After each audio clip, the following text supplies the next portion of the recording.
process. In Hebrews chapter 5, verses 12 to 14, can we remain as infant believers? Pwede po ba yun? Hindi. Kinakailangan na tayo po'y maging mature believers. Bakit po? Kailangan natin maging mature believers. Ito po yung nakasaad sa Hebrews chapter 5, verses 12 to 14. The infant believers, they are not acquainted with the teaching about righteousness. So, hindi po nila alam yung katuwiran. Pero yung mga kumakain po ng solid food, the mature ones, nakaka-distinguish po sila ng good and evil. So, yung elementary teachings, para po kanino? Sa infant, yun po yung milk. Wala pong masama dun po sa milk. Salita rin po yun ng Diyos. Pero hindi po tayo maaari na maging milk.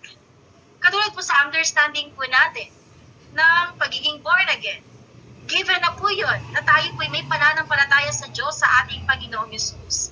Yun po ay salita po ng Diyos. Yun po ay tinuro po ng Diyos. Tinuro po sa loob po ng Biblia. Pero yun po ay milk. Kasi kinakailangan mag-mature po tayo. Maging ganap po yung understanding po natin what is being born again. Then maging mature believers po tayo. So ano po yung mature teaching? Yun po yung solid food. And what is the solid food sa panahon po natin ngayon? Kung meron po mga tinago po sa loob po ng Biblia, para po sa infants, nauunawaan po yun? Hindi. Para po sa mature, nauunawaan? Yes. At ano pa po? May mga prophecy na itinago po gamit po ng talinhaga para po saan? Sa time ng second coming. So kung for the past 2,000 years, hindi po ito naunawaan dahil infant pa po. Pero may time po of maturity at doon po ito mauunawaan. So the solid food today is the secrets of the kingdom of heaven and the prophecies for the second coming. Kinakain na po ba natin ng solid food? Amen. Kaya medyo nasasaktan po tayo sa pagnguya. Sino po nasasaktan? Nahihirapan po ng nguyain, nahihirapan po tanggapin, given po yun, naiintindihan po namin. Kasi dumaan din po kami sa proseso po na yun, na nahihirapan po talaga. Kasi nasanay na po sa kung ano lang po yung meron po tayo. Pero time na po ngayon na dumating na po yung solid food, yung food at the proper time. Masakit man po na kagatin or kainin, nguyain, pero ito po yung kinakailangan natin o hindi. Bakit?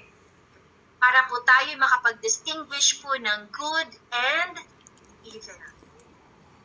Para po makapag-distinguish. Ma-discern natin. Bakit po mahalaga na malaman natin yung mabuti at masama sa paningin po ng Diyos?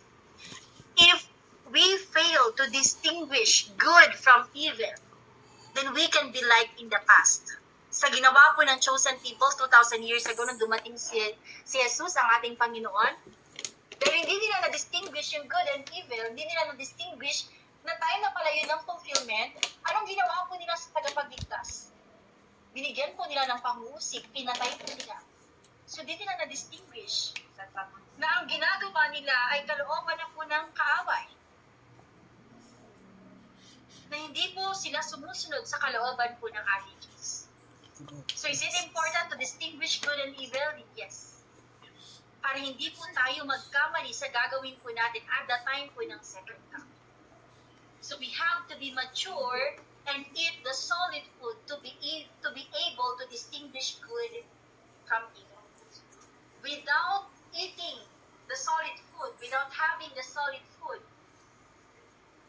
wala pong right para sabihin na ito yung tama, ito yung mali, kulto kayo, mali kayo, heresy kayo. Ano po yung right? Kung hindi naman po nauunawaan ang mga bagay po na malalalim sa loob po ng Biblia.